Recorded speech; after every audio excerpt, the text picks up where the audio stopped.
Hello friends, आपके अपने YouTube channel में आपका स्वागत है।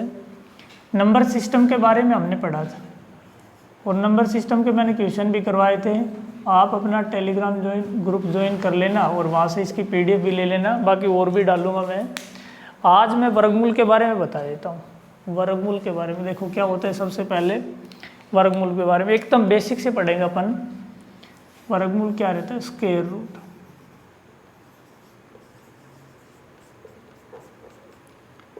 वर्गमूल देखो, वर्ग का मतलब होता है किसी भी संख्या की पावर 2, जो आपको सबको पता ही होता है। ए की पावर 2, इसका मतलब ए इंटू ए, यानी कि ए की पावर ए स्क्वायर, ये बनता है आपका। ये होता है आपका वर्गमूल। किसी भी संख्या को आपस में उसी संख्या से गुणा करना, उस संख्या का क्या कहलाता है? वर्गमूल कहलाता है, यानी कि उसकी पावर 2। एक होता है वर्ग और एक होता है वर्गमूल। ये इस संख्या का वर्ग है, ए स्क्वायर, यानी कि ए इंटू ए। और वर्गमूल का मतलब रहता है किसी भी संख्या की पावर 1/2, या आप इस तरह से लिख सकते हैं कि रूट ए। ये दोनों चीज़ें एक ही होती है। सही बात।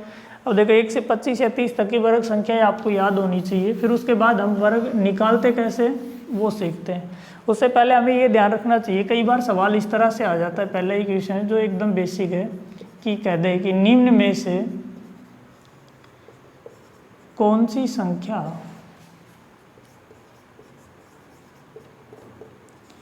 पूर्ण वर्ग नहीं है या है। ऐसे कोई क्वेश्चन दे दे, ऐसे कर लो कि कौन सी संख्या पूर्ण वर्ग है, ऐसे दे दिया अपने को। अब देखो क्या रहता है कि अब अपने को कैसे पता चलेगा। ये ऑप्शन भी दिया गया है, जैसे ये दिया गया 4096। उसके बाद दूसरा क्वेश्चन दिया गया है 2368। उसके बाद तीसरा दिया गया है 3277 और चौथा दिया गया इनमें से 9462। ऐसे दे दे। अपने को बताना है कि निम्न में से कौन सी संख्या पूर्ण वर्ग संख्या। अब मैं आपको एक बात बताता हूँ, जब भी कोई ऐसा क्वेश्चन दे अपने को करके नहीं देखना होता। हमें हमेशा क्या कर लेना होता है कि किसी भी संख्या का इकाइकांक, जिस भी संख्या का इकाइकांक 0, 2, 4, 6, 2, 3, 7 व 8 हो। 0 भी आएगा लेकिन वो आगे कराएंगे उसके बाद। अब याद देखो, जिस भी संख्या का इकाइकांक 2, 3, 7 व 8 हो, वह संख्या कभी भी पूर्ण वर्ग संख्या नहीं हो सकती। अब देखो हमें बस सीधा सा ये देखना है कि किसी भी संख्या के इकाई के अंक पे 2 नहीं आना चाहिए, 3, 7 और 8 नहीं आना चाहिए। या इकाई का अंक कितना है? 6, तो ये पूर्ण वर्ग हो सकती है। उसके बाद यह इकाई का अंक कितना है? 8, ये पूर्ण वर्ग कभी नहीं हो सकती। यहाँ इकाई का अंक 7 आए, ये भी नहीं हो सकती। और यहाँ इकाई का अंक 2 आए, ये भी नहीं हो सकती। तो अपनी कौन सी बन जाएगी? 4096। ये पूर्ण वर्ग संख्या 4096, जो अब मैं निकालना बताऊंगा ये कितने की बनती है? 64 की। तो ये चीज़ें आप ध्यान रख लेना। एक दो बात और बताई तो मैं यहाँ, एक तो ये ध्यान रखना कि किसी भी संख्या का इकाई का अंक 2, 3, 7 व 8 हो, वह संख्या कभी भी पूर्ण वर्ग नहीं हो सकती। उसके बाद दूसरा आपका ये रहता है कि किसी भी संख्या के अंत में, किसी भी संख्या के अंत में शून्य की संख्या, शून्य की संख्या विषम हो। शून्य की संख्या विषम हो। विषम कहने का अर्थ ये कि शून्य की संख्या 1 आई हो, 3, 5, 7 या 9, इस तरह से शून्य की अगर संख्या आई हो तो वह संख्या भी कभी भी पूर्ण वर्ग संख्या नहीं हो सकती। फॉर एग्जाम्पल जैसे ये दिया गया है कि मान लो ये संख्या दी गई 10। अब आपको पता है कि 10 किसी संख्या की पूर्ण वर्ग संख्या नहीं होती, 9 होती। 9 किसकी वर्ग होती भाई? 3 की होती। अब 10 किसी की पूर्ण वर्ग संख्या थोड़ी ना होती है, क्योंकि इकाई का अंक कितना है? 1 आए, 0 आई और 0 एक बार आई, यानी कि विषम बार आई है, यानी कि एक बार आई है, तो ये पूर्ण वर्ग संख्या नहीं हो सकती। अगर मान लो मैं 10 की जगह 100 लिख दूं तो शून्य की संख्या कितनी? 2 है, यानी कि सम है। तो अपने को पता है कि 100 किसकी वर्ग होती? 10 की वर्ग कितनी होती है अपनी? 100 होती है। तो ये सही बात है। तो जब भी संख्या शून्य की संख्या विषम आ जाए, 1 आ जाए, 3 आ जाए या 5 आ जाए, संख्या के अंत में देखना है भाई ऐसा, तो वह संख्या कभी भी पूर्ण वर्ग संख्या नहीं हो सकती। जैसे ऐसे मान लो ये 1000, 1000 10 की पावर 3000 होती है, लेकिन वर्ग नहीं बनता, तो ये अपना नहीं हो सकता। 144 है, 144 किसकी वर्ग होती? 12 की वर्ग होती। लेकिन अगर मैं पीछे एक जीरो लिखूं तो ये 1440 बन गई। ये किसी की भी पूर्ण वर्ग संख्या नहीं हो सकती। सही है बात। अब उसके बाद आगे चलते हैं अपन।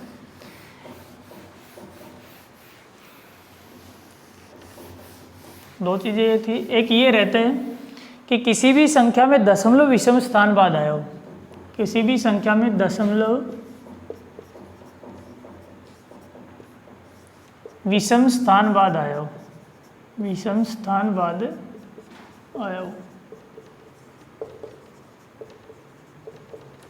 तो वह संख्या भी कभी भी पूर्ण वर्ग संख्या नहीं हो सकती। फॉर एग्जाम्पल जैसे मान लो आपको पता है कि 9 पूर्ण वर्ग संख्या होती है। अब रूट 9 का मान कितना होता है? रूट 9 का मान 3 होता है। रूट 9 पूर्ण वर्ग संख्या होती है। लेकिन अगर मैं बात करूं कि 0.9 की, तो यह कभी भी पूर्ण वर्ग संख्या नहीं हो सकती। आपको पता है 4 पूर्ण वर्ग संख्या होती है। लेकिन अगर मैं बात करूं 0.4 की, तो यह कभी भी पूर्ण वर्ग संख्या नहीं हो सकती। तो इस तरह से ये क्वेश्चन भी आते हैं इसमें। अब उसके बाद आगे चलते हैं अपन, वर्गमूल किस तरह से निकाले जाते हैं और इनसे क्वेश्चन कैसे पूछे जाते हैं वो बताऊंगा मैं आपको। देखो, किसी भी संख्या का वर्गमूल निकालना है। मान लो कि हमें वर्गमूल ये पता करना है कि रूट 4096 का मान कितना होता है। ये 4096 का वर्गमूल ज्ञात करो या रूट 4096 का मान ज्ञात करो, ये करना अपने को। तो हमें हमेशा क्या कर लेना होता है, जो भी इस तरह की कोई भी संख्या लिखी गई हो, हमें उसका इकाई का अंक देखना होता है। और ये देखना होता है 1 से 10 तक की वर्ग संख्या में। अब देखो मैं यह लिख देता हूँ, 1 की वर्ग 1 होती है, 2 की वर्ग 4, 3 की वर्ग 9, 4 की वर्ग 16, 5 की वर्ग 25 और 6 की वर्ग कितनी होती है अपनी 36, 7 की वर्ग 49, 8 की वर्ग 64, 9 की 81 और 10 की वर्ग होती है अपनी 100। ये सबको याद भी होगा आपको। तो हमें क्या कर लेना होता है कि 1 से 10 तक की वर्ग संख्या में इकाई का अंक देखा जाता है। यहाँ इकाई का अंक कितना है अपना 6। 1 से 10 तक की वर्ग संख्या में देखो 6 किस में है? एक तो अपना है 4 में, एक अपना आया किस में भाई 6 में। 4 की में 16 होता है और 6 में कितना होता है 36। तो इकाई का अंक यह 4 में आया और 6 में। आप दोनों अंक लिखो 4 और 6। उसके बाद 2 अंक काट दिए जाते हैं क्योंकि वर्गमूल में 2-2 के जोड़े बनाए जाते हैं। उसके बाद ये जो शेष संख्या रह जाती है, शेष संख्या अपनी रहेगी 40। इससे छोटी पूर्ण वर्ग संख्या देखी जाती है। 40 से छोटी पूर्ण वर्ग संख्या कौन सी? 36। अब यहाँ लिखो आप 36। 36 किसकी होती है? 6 की। तो 6 और 6 लिख लिया। अब ये तो पता चल गया कि ये संख्या या तो 64 की पूर्ण वर्ग है या 66 की पूर्ण वर्ग है। कन्फर्म करने के लिए हम हमेशा क्या कर लेते हैं कि 40 से बड़ी पूर्ण वर्ग संख्या देखेंगे। 40 से बड़ी पूर्ण वर्ग संख्या कितनी? 49। ये 6 की है तो वो 7 की होगी भाई। इन दोनों का अंतर कितना है? इन दोनों का अंतर 9 का है और इन दोनों का अंतर कितना है? 4 का। जिसका अंतर कम होता है वो लेनी होती है। अंतर छोटी वाली का कम है तो ये छोटी वाली की वर्ग बन जाएगी किसकी? 64 की। देखो एक और बता देता हूँ, अगर अंतर बड़ी वाली का कम होता, मान लो यह अंतर 3 होता, तो ये किसकी वर्ग बन जाती? 66 की। जैसे ही कोई संख्या लिखी 9801, किसकी पूर्ण वर्ग है? देखो मैंने ये बताया इकाई का अंक 1 किस किस के वर्ग में आता है? या तो 1 में ही आएगा या उसके बाद 9 में आएगा। सही है बात। तो यार दोनों अंक लिखो, छोटा अंक ऊपर और बड़ा नीचे, 1 और 9। उसके बाद 2 अंक काट दिए जाते हैं। 98 से छोटी पूर्ण वर्ग संख्या देखो 9 की पावर 81 होती है और 10 की पावर 100 होती है। ये 9 की पावर है तो या तो 9 और 9 ही लिखना है हमेशा। फिर उसके बाद इन दोनों का अंतर देखो, इन दोनों का अंतर कितने? 17 और इन दोनों का अंतर कितना आया? 2। अंतर बड़ी वाली का कम है तो इसलिए ये बड़ी वाली संख्या की वर्ग हो जाएगी, यानी कि 99 की। सही है बात। अब देखो उसके बाद आगे इनसे क्वेश्चन किस तरह से पूछे जाते हैं वो बता देता हूँ मैं। जैसे अपने को कहेगा, और ये इंपॉर्टेंट क्वेश्चन है, पूछे भी जाते काफ़ी बार। एक छोटा सा क्वेश्चन लिखता हूँ मैं, ऐसे कह दे कि एक कक्षा में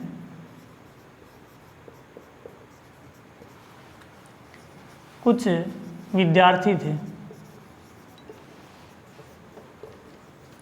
कुछ विद्यार्थी थे, प्रत्येक को उतने ही रुपए दिए गए,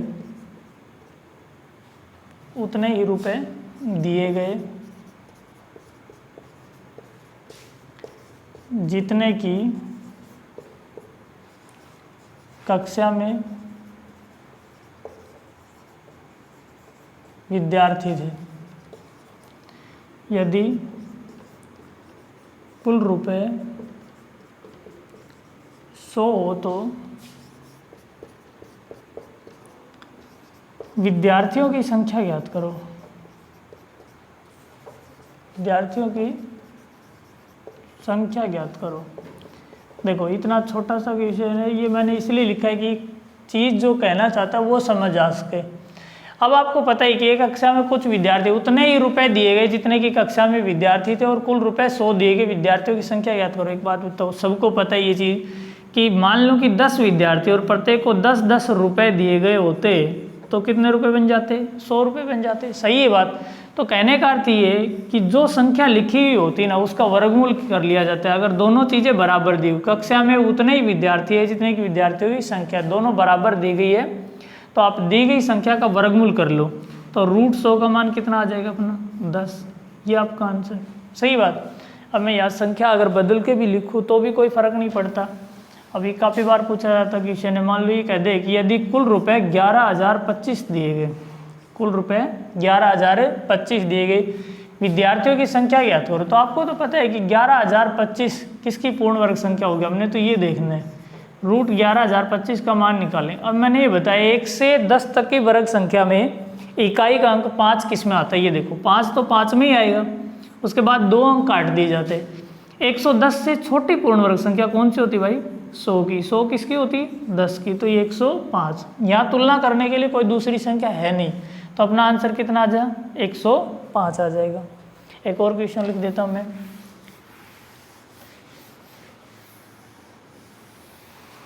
ये कहते हैं कि एक माली को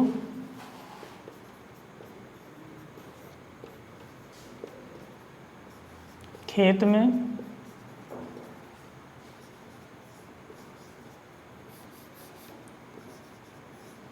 कुल 4,096 पेड़ लगाने थे।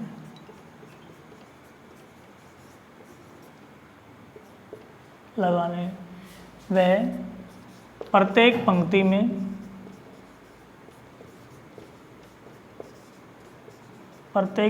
में उतने ही पेड़ लगाता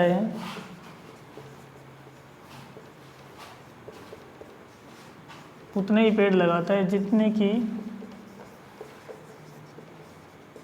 खेत में पंक्तियां हैं, है ना, लाइन है, जितने की खेत में पंक्तियां हैं। पंक्तियों की संख्या बताओ, या फिर उसके बाद पूछ ले कि एक पंक्ति में पेड़ों की संख्या बताओ, तो दोनों बातें एक ही रहती हैं।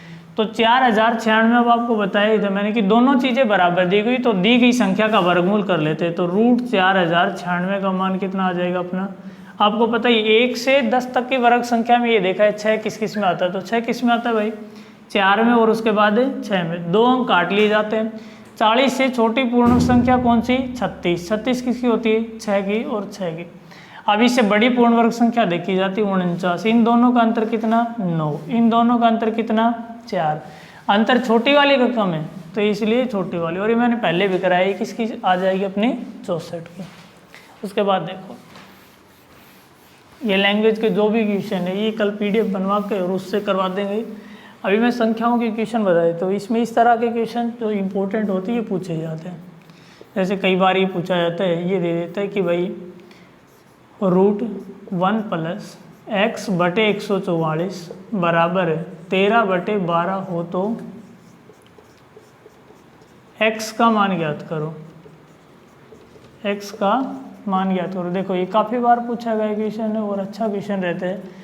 अब निकालने का तरीका तो इसका यही रहता है कि हम क्या करें कि एक तरफ रूट दिया गया, दूसरी तरफ नहीं दिया गया, तो ये करेंगे वो दोनों साइड वर्ग करने पर, दोनों तरफ वर्ग करने पर अपना, तो क्या हो जाएगा? दोनों तरफ वर्ग करने पर √1 + x/144 बराबर रहता है 13/12। दोनों तरफ वर्ग करूं तो इधर भी वर्ग और इधर भी वर्ग, इस रूट से ये रूट कैंसिल, तो ये बन जाएगा 1 + x/144 बराबर है 13 की वर्ग 169/12 की वर्ग होते 144। अब इसे सही रूप में लिखूंगा तो ये आपका बन जाएगी, एक प्लस का उधर जाएगा माइनस हो जाएगा, तो x बटे 144 बराबर है 169 बटे 144 माइनस 1। तो इसकी इसके साथ गुणा कर ली जाती है, 144 एकम 144 माइनस है तो इसमें से घटा दो, तो 144 में से 69 चला गया तो ये 25 बच जाएगा। x बटे 144 बराबर है 25 बटे 144। गुणा में ऊपर से ऊपर नीचे से नीचे काटे जा सकते हैं, तो x का मान कितना आ गया 25। ये आपका आंसर। लेकिन इस तरह से ना करके जब भी कोई ऐसा क्वेश्चन दिया गया हो तो आप हमेशा इस तरह से कर लेना। ये कहता है कि √1 + x बटे 144 बराबर दिया गया 13 बटे 12। नीचे जो संख्या लिखी गई होती है अगर उसके वर्ग उसके सामने लिखा गया, 12 का वर्ग कितना होता है 144 होता है, तो आप क्या कर लेना, ये अंश प्लस हर यानी कि भिन्न का योग और गुणा अंतर, गुणा उनका अंतर रहता है। अंश प्लस हर, देखो अंश कितना दिया गया 13 और हर दिया गया 12 यानी कि भिन्न का योग 13 और 12 25 और गुणा इन दोनों का अंतर कितना है 1। अब यहाँ तो एक अंतर है, कई बार अंतर इनका 2 भी आ जाता है तो गुणा करनी जरूरी होती है। 13 और 12 ये कितना आ गया अपना 25। ये अपना आंसर इस तरह से कर लेंगे अपन। अगला क्वेश्चन आपका, जैसे मान लो ऐसा ही क्वेश्चन एक और लिखता हूँ मैं। ये दिया गया √1 + x बटे 289 बराबर 18 बटे 17 हो तो x का मान ज्ञात करो। देखो आपको पता ही 17 की वर्ग कितनी होती 289। अब अपन सीधा सीधा करेंगे, 17 की वर्ग 289 तो 18 और 17 कितना बन गया 35। ये आपका आंसर हो जाएगा।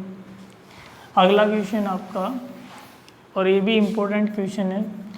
इस तरह से सवाल दे दे कि √2 + √2 + √2 और ये इनफाइनाइट अनंत तक चले और कहे कि इसका मान ज्ञात करो, तो हमें क्या कर लेना होता है हमेशा, देखो √2 + √2 + √2 ये इनफाइनाइट अनंत तक चलता है और इसका मान अपने को निकालना है। तो हम हमेशा क्या करेंगे कि रूट के अंदर लिखी गई संख्या के ऐसे 2 टुकड़े कर लेंगे। इनका बेसिक तो अलग रहता है लेकिन अपने को ऐसे ही कर लेने होते हैं कि रूट के अंदर लिखी संख्या के ऐसे 2 टुकड़े करेंगे कि जिनका अंतर हमेशा 1 आए। तो 2 के टुकड़े 2 × 1 लिख सकता हूँ और 2 और 1 का अंतर भी कितना है 1। अगर अंतर 1 है तब तो ये टुकड़े सही अन्यथा गलत होंगे। तो अब ये टुकड़े दिए गए, अगर मान लो टुकड़े ना हो तो एक फॉर्मूला रहता है, इससे कर लेना √4x + 1 और +-1 और बटे 2। ये +-1 रूट से बाहर है और बटे 2 रहते हैं, तो इसके टुकड़े हो गए अपने। अब प्लस, अगर ये बार बार यहाँ प्लस का निशान आए, बार बार यहाँ प्लस का निशान आए और ये अनंत तक चलता है तो बड़ा टुकड़ा अपना आंसर रहता है, यानी कि अपना आंसर कितना हो जाएगा 2। अगर यहाँ प्लस की जगह बार बार माइनस का निशान आए या, तो छोटा टुकड़ा अपना आंसर रहता है, यानी कि कितना हो जाएगा उसके बाद 1। अगर यहाँ कुछ भी नहीं आए, इस चीज़ का मतलब आपको सबको पता है कि गुणा रहता है, कुछ भी नहीं आए तो इसका मतलब वो संख्या ही अपना आंसर रहती है। 2 लिखा है तो यह इस केस में कितना आ जाएगा 2 ही अपना आंसर रहेगा। हो जाएगा सबका। अगर मान लो कोई बड़ी संख्या आ जाए तो किस तरह से करेंगे तो वो भी बता दीजिए। जब फैक्टर ना हो तब ये दिया गया ऐसे कि √420 प्लस √420 प्लस √420 और ये अनंत तक चल रही है। अब देखो 420 के टुकड़े कर लें। अगर आपको याद ना हो कि टुकड़े कैसे करेंगे, वैसे इसके टुकड़े बन जाएंगे 21 × 20 और 20 और 21 का अंतर भी कितना है 1 है, तो बात ठीक है। अगर पता ना चले, अब तो इसका आंसर प्लस के केस में तो आंसर कितना आ गया इसका 21। अगर पता ना चले तो आप ऐसे करके देखोगे कि 420 से बड़ी पूर्ण वर्ग संख्या देखो, अगर प्लस में है तो बड़ी देखो, तो 420 से बड़ी पूर्ण वर्ग संख्या कौन सी हो जाएगी 441।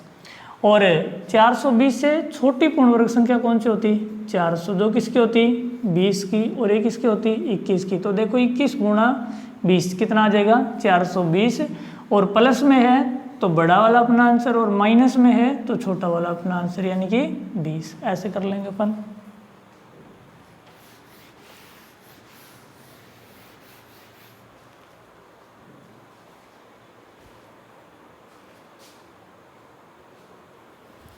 एक लास्ट क्वेश्चन और करवा देता हूँ मैं।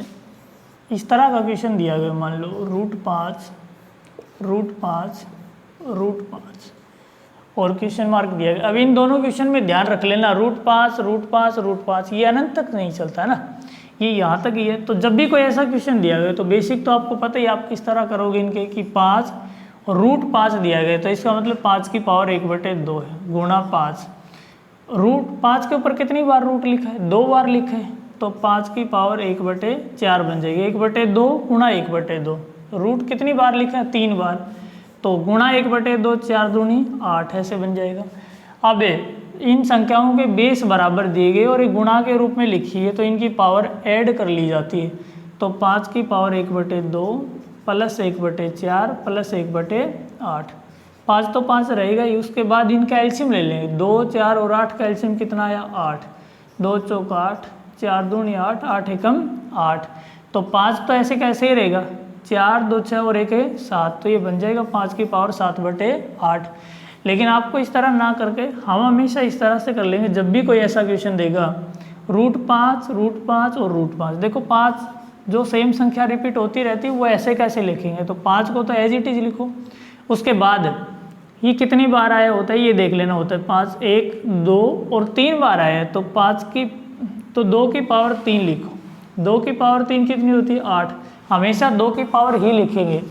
अगर 4 बार आता है तो 2 की पावर 4 लिखो, 5 बार आता है तो 2 की पावर 5 लिखो। तो 2 की पावर 3 यानी कि 2 को आपस में 3 बार गुणा करेंगे 8 है, उसमें से एक घटा के भिन्न के रूप में लिख दो, ये अपना आंसर रहता है 5 की पावर 7/8। मान लो एक क्वेश्चन और लिख देता हूँ मैं, जैसे ये दिया गया है कोई, ये लिखा गया 8 √8 और √8 और कहे कि इसका मान ज्ञात करो, तो हमें क्या कर लेना होता है, देखो रूट के अंदर संख्या जो आई वो ऐसे कैसे लिखेंगे, 8 है 8 लिखो। 8 कितनी बार आए, 8 4 बार आए, तो 2 की पावर 4 होती भाई 16, ये छोटी छोटी वैल्यू जो है 4 5 तक ही याद कर लेना। तो 2 की पावर 4 होती 16, 16 में से एक घटा के भिन्न के रूप में लिखो, 8 की पावर 15/16। आज के लिए इतना ही बहुत, बाकी कल